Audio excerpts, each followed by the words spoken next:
আজকে মচমচে চিকেন পাকোড়া বানাবো। আপনারা সম্পূর্ণ ভিডিও দেখতে থাকুন এবং আমার পাশে থাকুন। হ্যালো, আসসালামু আলাইকুম। কেমন আছেন সবাই? আশা করি সবাই ভালো আছেন। আলহামদুলিল্লাহ আমি ভালো আছি। আমার এই ভিডিও যদি আপনাদের ভালো লাগে লাইক দিবেন, শেয়ার করবেন এবং আমাকে ফলো করবেন। আর ইউটিউব থেকে দেখলে সাবস্ক্রাইব করবেন। এবার যাব মূল রেসিপিতে। আমি এখানে মুরগির বুকের মাংস 150 গ্রাম নিয়েছি। এরকম ছোটো ছোটো টুকরা করে কেটে নিয়েছি, পাতলা পাতলা করে। আপনারা যে কোনো লেগ পিস নিতে পারেন, আপনাদের পছন্দ মতো মুরগির পিসগুলো নেবেন। আমি ধুয়ে পরিষ্কার করে পানি জড়িয়ে নিয়েছি। আমি এখানে এবার লাল মরিচের গুঁড়ো আধা চা চামচ দিয়ে দিয়েছি। এবার দিব রসুন বাটা 1 চা চামচ, আদা বাটা 1 চা চামচ, ভিনিগার 1 টেবিল চামচ, 1 টেবিল চামচ লেবু রস দিব। 2 পিস লেবু রসের মধ্যে 1 টেবিল চামচই হবে। 1 টেবিল চামচ দিয়ে দিয়েছি। এবার হাত দিয়ে ভালো করে মেখে নিব। আমি লবণ প্রথমে দিই নাই, পরে দিব। এবার ম্যারিনেট করে রেখেছি। এটা আমি অপেক্ষা করব 30 মিনিট। আপনাদের হাতের কাছে যদি সময় না থাকে আপনারা ম্যারিনেট করে রাখার দরকার নাই। আমি এবার 30 মিনিট রেখে দিলাম। এবার আমি কিছু এখানে মশলা নিয়েছি। দেখুন, এখানে কাঁচামরিচ কুচি নিয়েছি, ধনেপাতা কুচি নিয়েছি, ছোটো ছোটো করে টুকরা করে কেটে নিয়েছি। আপনারা কারি পাতা এবং পুদিনা পাতাও দিতে পারেন। নিয়েছি বেসন 2 টেবিল চামচ, চালের গুঁড়া আধা কাপ, পেঁয়াজ কুচি 1 কাপ নিয়েছি। এবার কিছু মশলা যোগ করব। দিয়ে দিয়েছি জিরা 1 চা চামচ, গরম মশলা 1 চা চামচ, হলুদের গুঁড়া 1 চা চামচ, চাট মশলা 1 চা চামচ। চাট মশলা না থাকলে না দিলেও হবে। আধা ঘন্টা হয়ে গিয়েছে।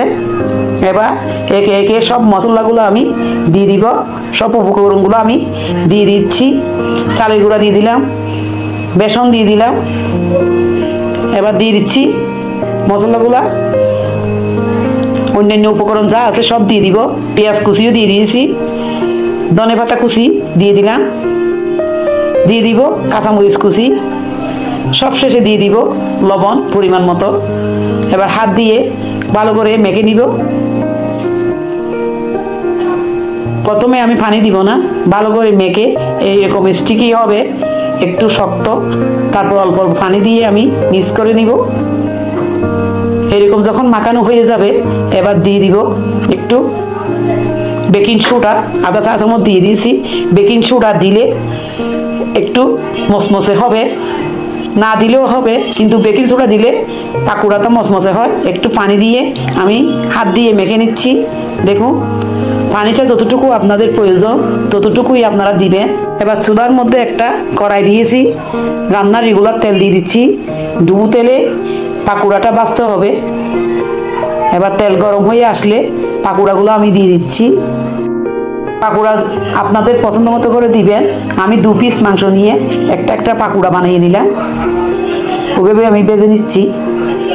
যতটুকু প্রয়োজন কড়াইতে ততটুকু আমি দিয়ে দিলাম।